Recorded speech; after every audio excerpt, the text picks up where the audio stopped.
Hello નમસ્કાર મિત્રો, આજે આપણે જોઈશું જૈન ધર્મ. જૈન ધર્મમાં ટોટલ 24 તીર્થકર છે.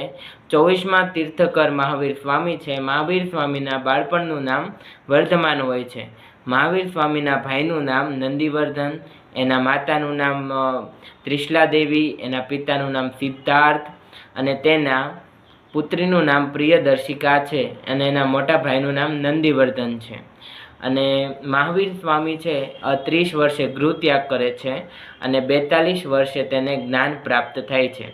જ્યાં તેને જ્ઞાન પ્રાપ્ત થાય છે તે વૃક્ષનું નામ શાલનું વૃક્ષ હતું અને રાજગૃહ ખાતે તેને જ્ઞાન પ્રાપ્ત થાય છે અને મૃત્યુપાલિકા નદી હોય છે. મહાવીર સ્વામી છે આમ જોવા જઈએ તો જૈન ધર્મના છે બે પંથ પડે છે, શ્વેતાંબર અને દિગંબર.